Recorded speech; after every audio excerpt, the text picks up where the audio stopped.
Good morning बच्चों। तो आज हमारा पोलराइजेशन में लास्ट लेक्चर है और इसमें हम कुछ रिमेनिंग टॉपिक पढ़ने वाले हैं। नो डाउट ये थ्योरेटिकल होने वाला है, तो थोड़ा सा इरिटेटिंग भी हो सकता है। इस लेक्चर में हम जो वो रिमेनिंग पॉइंट है उन पॉइंटों की हम बात करने वाले हैं। ठीक है, स्टार्ट करते हैं अपन।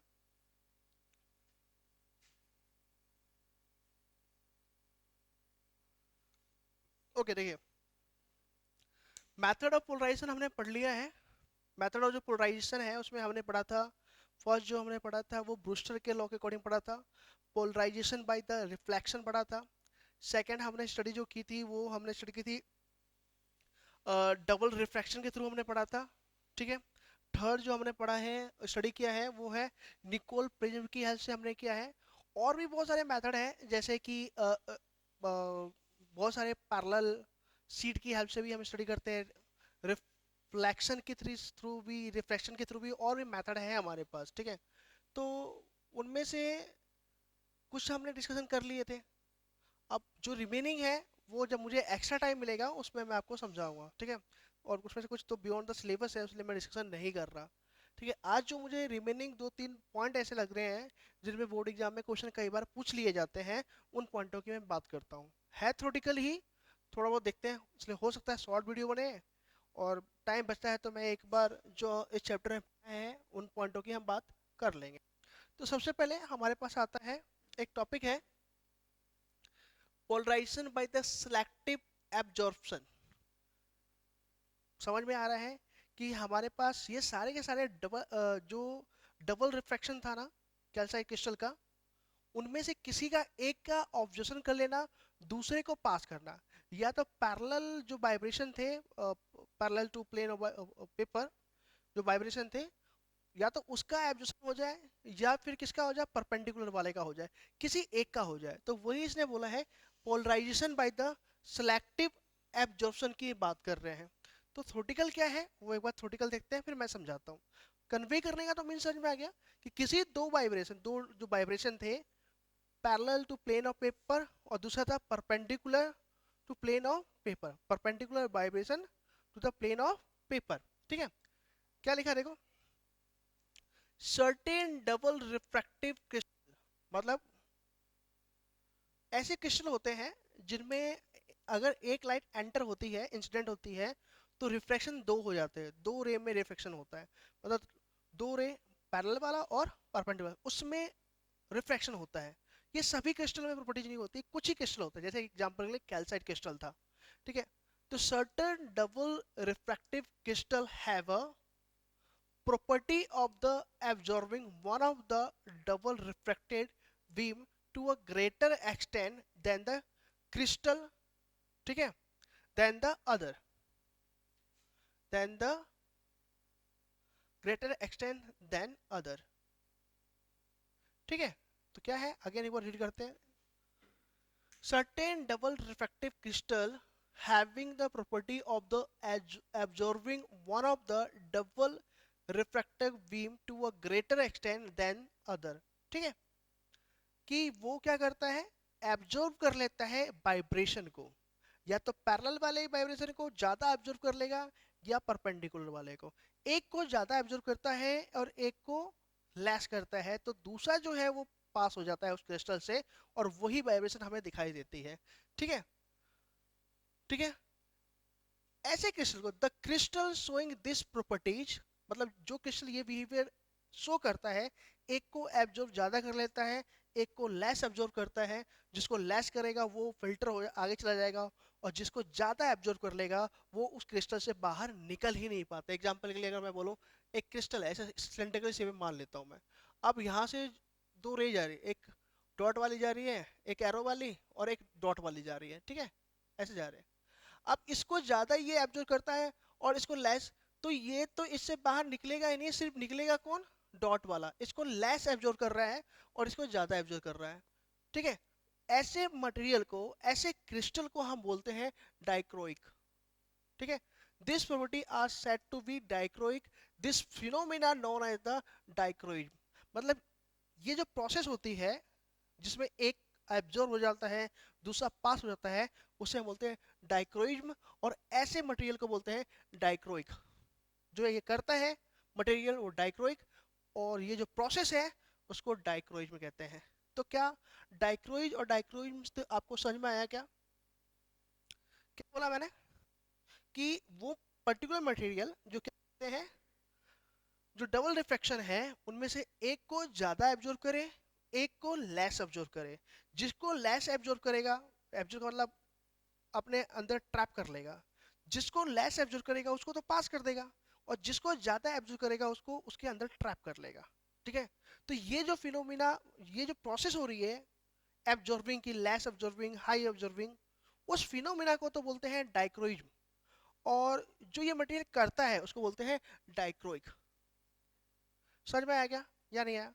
तो the crystal showing this property are said to be dichroic. ये था हमारा, ठीक है, कि दो वर्ड पूछ लेते हैं कि डाइक्रोइक में क्या है और डाइक्रोइक क्या है। ठीक है? नेक्स्ट एक वर्ड है टॉरमैलिन। ठीक है ना? जैसे कि पोलराइड में बताया था, पोलराइड अगेन आएगा, यहाँ पे पोलराइड है। ठीक है? जैसे निकोल प्रिज्म क्या कर रहा था कि ठीक है उसमें एक ही निकल रही थी और पैरेलल वाइब्रेशन निकल रहा था, बट क्या वो पोलराइजेशन कर रहा था? बिल्कुल। क्या कैल्साइट क्रिस्टल पोलराइजेशन करता है? यस करता है। दो वाइब्रेशन निकलते हैं, पैरेलल वाले और परपेंडिकुलर वाले, राइट ना? बट क्या पोलराइजेशन करते हैं? यस वो करते हैं। तो वो क्या है? वो पोलराइजर है। क्या है ये? पोलराइजर है। ऐसे ही टॉरमैलिन क्रिस्टल भी है, जो क्या होता है? वो भी पोलराइजर है। तो जैसे लाइक क्रिस्टल पोलराइजर है, ऐसे टॉरमैलिन क्रिस्टल भी है, एक क्या है? क्रिस्टल है जो पोलराइजेशन करता है। तो ये एक पोलराइजर हो गया। तो आपसे पूछेगा टॉरमैलिन क्रिस्टल क्या है, ये टॉरमैलिन क्या है? तो ये एक पोलराइजर है जो अनपोलराइज लाइट को पोलराइज में कन्वर्ट करता है। ये किसके प्रिंसिपल पर डिपेंड वर्क करता है? तो अगेन डाइक्रोइज्म और डाइक्रोइक प्रिंसिपल पे भी, इसी कॉन्सेप्ट पे वर्क करता है। सिलेक्टिव एब्जॉर्प्शन पे डिपेंड है ये। मींस अगेन क्या है? क्रिस्टल है। क्या ये टॉरमैलिन क्या है? क्रिस्टल है, जिसमें जब एक इंसिडेंट होती है उसके फ्रैक्शन होते हैं, पैरेलल वाले वाले। ये भी क्या को जो लेस अमाउंट में एब्जॉर्ब करता है, तो एक को ही पास होने देता है वाइब्रेशन को, दूसरे को कंप्लीट एब्जॉर्ब कर लेता है। तो ये भी उसी प्रिंसिपल पे काम करता है। तो ये क्या है बच्चों? तो tourmaline is a natural crystal which follow the dichroism. वही फिनोमेना करता है, डाइक्रोइज्म ही करता है। When the unpolarised light it passes through tourmaline crystal of sufficient thickness. ठीक है ना? क्रिस्टल की थिकनेस बेटर वे में होनी चाहिए। सभी टॉर्मिन, जैसे कि सभी कैल्साइट क्रिस्टल से निकोल प्रिज्म नहीं बन सकते, वैसे ही सारे टॉर्मिन क्रिस्टल उतना बेटर फॉर्म में नहीं कर सकता है पोलराइजेशन। ठीक है? Sufficient in thickness of the thickness. ठीक है? द रे इज कंप्लीटली एब्जॉर्ब। किसको एब्जॉर्ब करता है ये? ओ रे को, ऑर्डिनरी रे को कंप्लीटली एब्जॉर्ब कर लेता है। While the E ray is almost almost completely transmitted. This light will be plane polarised light. तो question, what is the tourmaline crystal? तो tourmaline crystal is a polariser. First thing क्या है ये? Polariser है। किस प्रिंसिपल फिनोमेना में work करता है? डाइक्रोइज्म। एक को ज्यादा एब्जॉर्ब करता है और एक को लेस। जिसको लेस करेगा वो फिल्टर हो जाएगा, जिसको हाई एक्सटेंट तक एब्जॉर्ब करेगा वो ट्रैप हो जाएगा। ठीक है? तो टॉरमैलिन क्रिस्टल है, स्पेशल क्रिस्टल है, जो डाइक्रोइज्म प्रिंसिपल वर्क करता है। डाइक्रोइज्म का मतलब एक को ज्यादा एब्जॉर्ब करना है, एक को लेस एब्जॉर्ब करना। लेस एब्जॉर्ब का मतलब फिल्टर होना, आगे जाना, और हाई एब्जॉर्ब का मतलब उसी के अंदर ट्रैप हो जाना। ठीक है? तो इसमें किसको हाई एब्जॉर्ब करता है और किसको फिल्टर कर देता है, किसको पास कर देता है? तो आंसर है ओ रे को ये ट्रैप कर लेता है, मतलब ओ रे को कंप्लीटली एब्जॉर्ब कर लेता है। जैसे इसमें से अगर ओ रे निकलेगी, दो रे है, ओ रे और एक्स रे, ई रे, तो ओ रे को, ऑर्डिनरी रे को ये पूरा ट्रैप कर लेगा इसी के अंदर, नहीं जाने देगा। किसको जाने देगा? ई रे को जाने देता है, एक्स्ट्रा ऑर्डिनरी रे को जाने देता है। ये था टॉपिक। क्या आपको समझ में आ रहा है या नहीं आ रहा? ठीक है? अच्छा, तो दो पॉइंट हमारे समझ में आ गए। पहला पॉइंट क्या था हमारा? तो पहला हमारा पॉइंट था पोलराइजर बाय सिलेक्टिव एब्जॉर्प्शन, और दूसरा पॉइंट हमारा था टॉरमैलिन क्रिस्टल। तो आपसे पूछे कि यूजेज ऑफ द टॉर्मेलिन क्रिस्टल क्या है, तो फर्स्ट वही इंपॉर्टेंट चीज, it convert unpolarized light into polarized light. It absorb high extent one of the two refraction and और बेसिकली उसमें से किसको absorb को it absorb O ray completely and transmitted E ray completely। ठीक है, तो इससे हमें टॉर्मेलिन क्रिस्टल यूज करने से हमें कौन से रे मिलती है, ई रे, जो कि कंप्लीटली पोलराइज लाइट होती है। चलिए आते हैं, अब हम पोलराइड पे आते हैं कि पोलराइड का जो है वो क्या है। तो अगेन पोलराइड भी क्या है, पोलराइजर याद है, पोलराइजर और एनालाइजर की हमने बात की थी, ठीक है ना।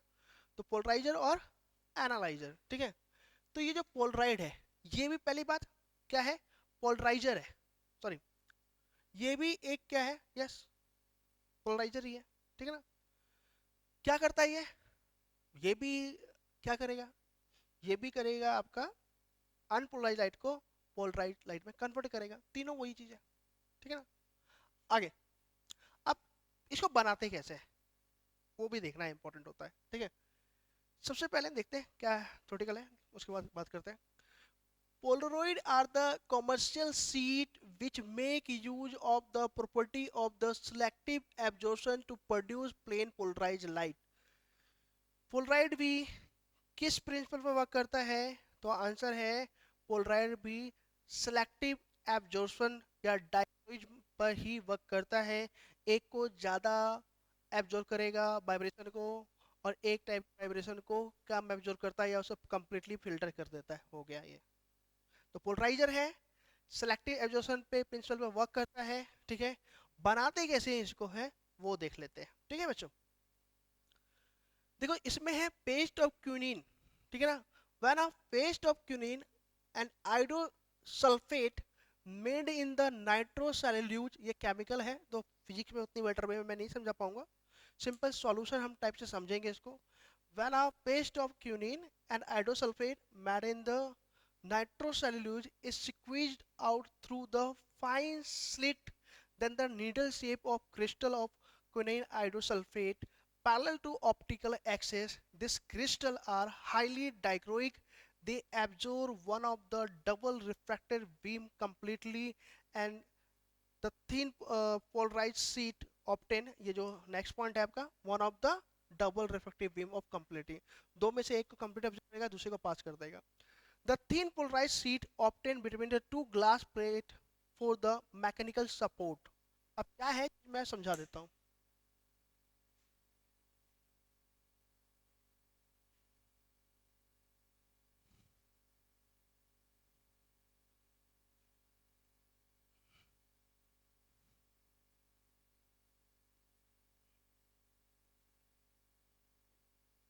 देखो बच्चों,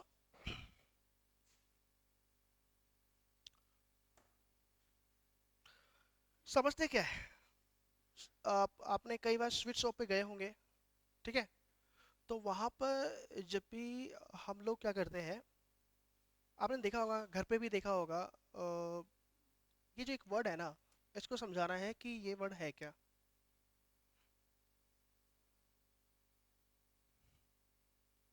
Of fine slit squeezed out the through the fine slit the needle shape of the crystal of the coin। देखो क्या था कि यहाँ पर जो केमिकल यूज किया, सबसे पहले क्या करता है, पेस्ट ऑफ क्यूनिन यूज की जाती है, ये केमिकल है, ठीक है। दूसरी पे आइडोसल्फेट मेड इन द नाइट्रोसेल्यूलोज, ये भी केमिकल है।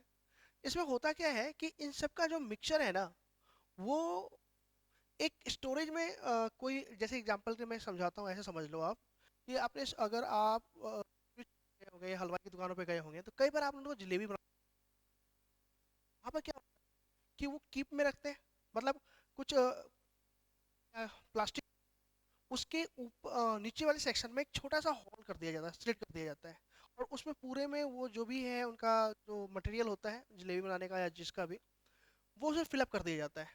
फिर उनके ऊपर जब फॉर्म किए जाते हैं, तो क्या होता है, एक पेपर है, समझो ऐसे कि ये एक पेपर है, ठीक है। इस पेपर में जब स्क्वीज किया जाता है, मतलब छोटे से स्लिट से वो मटेरियल निकलते हैं इनके सॉल्यूशन, तो कुछ ऐसे निकलते हैं, ठीक है, ऐसे निकलते हैं। मान लो ये इसकी ऑप्टिकल एक्सिस है ना, मैंने आपको पोलराइजर में बताया था, ऐसा याद याद करो आप, ये बताया था मैंने, ये इसका ऑप्टिकल एक्सिस होता है, ठीक है। तो ये जो है ना, जितने भी जब छोटे छोटे उस हॉल से स्लिट से निकलते हैं, सिक्वीज, ठीक है ना, मतलब जो ये वर्ड यूज किया हुआ है, सिक्वीज आउट, बाहर निकलते हैं जो है, वो छोटे छोटे हॉल के फॉर्म में से जब निकलते हैं, स्लिट से निकलते हैं, तो उनका स्ट्रक्चर कुछ ऐसा होता है, बहुत हल्के हल्के और पतले पतले होते हैं, ठीक है ना, शार्प एज होता है इनका। बट पैरेलल किसके होते हैं, ये सारे के सारे क्रिस्टल ऑप्टिकल एक्सिस के, ठीक है ना। तो ऐसे ये प्लेस होते हैं, ऐसे ये प्लेस प्लेस होते हैं। तो एक लेयर हो गई, ये आपकी एक लेयर हो गई, ऐसी सेकंड लेयर हो जाएगी, ऐसे थर्ड लेयर, ऐसे फोर्थ लेयर, तो ये लेयर बन जाती है। तो ये जो पेपर है, इस पेपर पर, ठीक है ना, ये पेपर है, इस पेपर पे पूरा प्लेन होता है पेपर, जैसे एग्जांपल के लिए मैं बोलूँ, आप ऐसे समझ लो कि ये सरफेस है, सीट है, ठीक है ना। अब इसमें बहुत छोटे से स्लिट से सिक्वीज आउट किया जाता है, वो ये तीनों केमिकल, ये तीनों एलिमेंट, क्विनीन, आइडोसल्फेट और नाइट्रोसेल्यूलोज, ठीक है। इनको इनमें से मिक्सचर करके इनको जब आउट छोटे से हॉल से निकाला जाएगा, तो यहाँ पे इनका शार्प जैसे बनते जाते। तो ऐसे फर्स्ट लेयर, फर्स्ट लेयर जो होगा वो यहाँ से यहाँ तक होगा, second layer, third layer, fourth layer. But रखना कैसे है, तो आंसर है इसमें जो भी जैसे ये एलिमेंट रखे जा रहे हैं, इनमें आप देखो क्या इनका ये सारे एक दूसरे के पैरेलल है। आंसर है पैरेलल कैसे है, तो ऑप्टिकल एक्सेस इनके पैरेलल होते हैं, ठीक है। तो यहाँ पे आप रखोगे ऐसे, तो ऑप्टिकल एक्सेस सबके पैरेलल है। देन सेकंड लेयर आएगी, उनके भी ऑप्टिकल एक्सेस एक दूसरे के पैरेलल होंगे, सभी एक दूसरे के पैरेलल होते हैं। तो वही वर्ड यहाँ पे यूज किया हुआ है, देखो, when a paste of quinine hydrosulfide made in the nitrocellulose is squeezed out through the a fine slit, the needle shape, shape कैसा है, ये needle का है, ठीक है, the needle shape of crystal of quinine hydrosulfate parallel to optical axis। तो ये जो क्रिस्टल फॉर्म में दिए जाते हैं, क्यूनिन जो लाइक क्रिस्टल ही होता है, और हाइड्रोसल्फेट और नाइट्रोसेल्यूलोज वो मिक्सचर होते हैं, शायद ज्वाइंटिंग वाले मिक्सचर होंगे। तो ये सारे ऑप्टिकल एक्सिस तो पैरेलल है ही, साइज कैसा है इसका, स्ट्रक्चर कैसा है, लाइक अ नीडल, ठीक है, ऑप्टिकल एक्सिस सबके एक दूसरे के पैरेलल है। तो अब ये जो है ना, इनमें क्वालिटी क्या होती है, तो इनकी क्वालिटी होती है कि ये एक एब्जॉर्प्शन को तो पास होने देंगे, सॉरी एक वाइब्रेशन को तो पास होने देंगे, और दूसरे को एब्जॉर्ब कर लेते हैं। पोलराइजर पहले किसमें मैंने पोलराइजर में और एनालाइजर में बताया था, आपको याद हो तो, कि अगर आप क्या करते हो, अनपोलराइज लाइट यूज करते हो, और ये अनपोलराइज देखो ऑप्टिकल एक्सेस ऐसे है और लाइट पास होती है, तो इसको इस वाले सेक्शन को तो पास होने देते हैं, इस वाइब्रेशन को तो पास होने देगा, कंप्लीटली पास होने देगा, ठीक है। पर डॉट वाले को ये एब्जॉर्ब कर लेगा, ठीक है।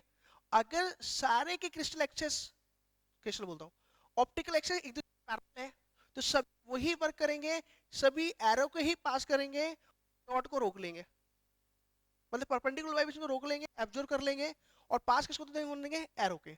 अगर मान लो कुछ के ऑप्टिकल एक्सिस पैरेलल नहीं है, वो इंक्लाइंड होंगे, तो वो डॉट को भी पास होने देंगे और एरो को भी पास होने, कुछ ऐसा हो सकता है कि अगर ये पैरेलल नहीं है और डायरेक्शन अलग अलग है ऑप्टिकल एक्सिस की, ठीक है, तो उसकी ऐसे, इसलिए क्या बोला कि ऑप्टिकल एक्सिस जो है वो सभी के एक दूसरे के पैरेलल हो, तभी ऐसा हो सकता है कि एक वाइब्रेशन को कंप्लीटली पास होने देंगे और दूसरे को कंप्लीटली एब्जॉर्ब कर लेंगे। यही कॉन्सेप्ट था।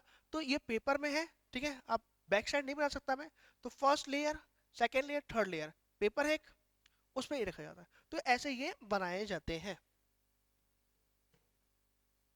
तो लाइक क्या है हमारे पास, हम बात ये कर रहे थे, लाइक यही है कि इसको हम, ये जो पोलराइजर है ना, छोटे छोटे पोलराइजर, वही है ये चीजें। तो किसको, एरो की अगर लाइट यहाँ से जाती है, ऐसे मान लो कि यहाँ से लाइट जाती है, और एक ही लेयर में बात करूं, तो ये भी इसको पास होने देगा, किसको, पैरेलल वाइब्रेशन को, ये भी सभी पैरेलल को वाइब्रेशन होने देंगे, पास होने देंगे, और डॉट वाले को जो परपेंडिकुलर वाइब्रेशन है, सभी इसको रोक लेंगे। ये जो भी है यहाँ पर जितने भी हैं निडल शेप, वो सभी इसको रोक लेंगे। बट अगर इनका जो है ऑप्टिकल एक्सेस एक दूसरे के पैरेलल नहीं हुआ, तो वहाँ पर प्रॉब्लम हो सकती है कि ये वाला तो इसको पास कर दे, और इन दोनों का पैरेलल नहीं हुआ, तो ये वाला डॉट को पास करने वाला है, एरो को क्लोज करने वाला है, बताया था ना, जैसे ऐसे वाला देखो। इस वाले में अगर मैं बात करूं ऑप्टिकल एक्सिस ऐसे है, तो इस वाले में अगर यहाँ से पास होगा तो आप मुझे बताओ कौन सा पास होगा, बता रखा है मैंने आपको। इस वाले में डॉट पास होंगे और एरो कैसे जाएगा। तो मान लो कि 4 ने तो क्या कर दिया, पैरेलल हो गए, तो 4 चारों ने क्या कर दिया, एरो को तो पास होने दिया, डॉट को ब्लॉक कर लिया। बट ये वाला ऐसा ना हो कि ऐसे हो गया, इस शेप में हो गया, तो ये तो किसको पास करेगा, डॉट वाले को पास करेगा, एरो वाले को पास नहीं करेगा, तो कोई लाइट ही नहीं पास हो पाएगी। इसलिए हमेशा शेप ऐसे बनाए जाते हैं, निडल शेप बनाया जाता है, साथ में क्या, सभी की ऑप्टिकल एक्सेस एक दूसरे के पैरेलल होंगे, तभी वो कंप्लीटली पोलराइज लाइट करेगा, एक एब्जॉर्प्शन को कंप्लीटली एब्जॉर्ब कर लेगा, दूसरे को फिल्टर कर देगा।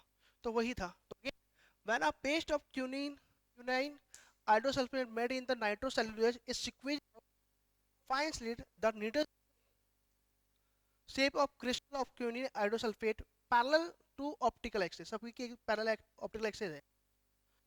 The crystal are highly dichroic, क्यों होगा, क्योंकि सभी एक ही पैरेलल होने पर, सभी के ऑप्टिकल एक्सिस पैरेलल होने पर एक ही वाइब्रेशन को पास होने देगा जो पैरेलल है, और जो परपेंडिकुलर है उनको एब्जॉर्ब कर लेगा। तो वही है, this crystal are highly dichroic, मतलब सिलेक्टिव एब्जॉर्प्शन, डाइक्रोइक का मतलब सिलेक्टिव एब्जॉर्प्शन, ठीक है। They absorb one of the double reflected beam completely. आ गया। दूसरी बात, मार्केट में जैसे क्रिस्टल आपने बना, पेपर पे क्रिस्टल बना के रख दिया, ये अगर आप इसमें सिंपली ऐसे यूज कर रहे हो तो प्रॉब्लम होने वाली है, हवा विंड की और दूसरे प्रॉब्लम आ सकती है। तो इनको क्या किया जाता है, नीचे भी एक ग्लास प्लेट यूज की जाती है, ऊपर भी एक ग्लास प्लेट यूज की जाती है, और पैक कर दिया जाता है ताकि इनको मैकेनिकल सपोर्ट रहे, डिस्ट्रक्शन ना हो, इसका टूटे नहीं, ये ब्रेकेबल ना हो। तो यही है, the thin plast polarising sheet obtain between the two glass, या the thin polarising sheet obtain की जगह प्लेस लिख सकते हो, place between two glass plate for the mechanical support. समझ में आया या नहीं आया। तो यही कॉन्सेप्ट था, हमने शीट ली, शीट में क्यूनाइन हाइड्रोसल्फेट और नाइट्रोसेलुलोज को मिक्सर किया, छोटे से शीट से निडल शेप में हमने इसको प्लेस कर दिया, ठीक है।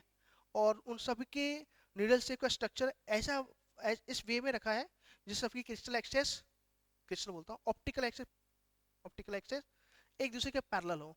अगर सभी की ऑप्टिकल एक्सेस एक दूसरे के पैरेलल है तो ये सिलेक्टिव एब्जॉर्प्शन पे काम करेगा, डाइक्रोइक पे काम करेगा। पैरेलल जैसे एग्जांपल के लिए आप इस वे में है, ऐसा है स्ट्रक्चर ये वाला, तो केवल डॉट को यानी परपेंडिकुलर वाइब्रेशन को टू प्लेन एब्जॉर्ब करेगा और पैरेलल वाले को पास कर देगा। बट ऐसा होगा तो सिर्फ एरो को एब्जॉर्ब करेगा, को पास करेगा, मतलब इनका आप सिलेक्शन कर सकते हो, दूसरे को पास कर सकते हो। सिर्फ जरूरी नहीं है कि ई रे को ही करो, ओ रे को ही करो, किसी एक को कर सकते हो पोलराइट के थ्रू। अब ये डिपेंड करेगा कि जो ऑप्टिकल एक्सेस है वो किस वे में रखे हुए हैं, सारे पैरेलल तो रहेंगे बट कैसे हैं। समझ में आया या नहीं आया। आज के लिए इतना ही, नेक्स्ट लेक्चर में हम नेक्स्ट चैप्टर स्टार्ट करने वाले हैं, ठीक है। एक मिनट होल्ड करो आप।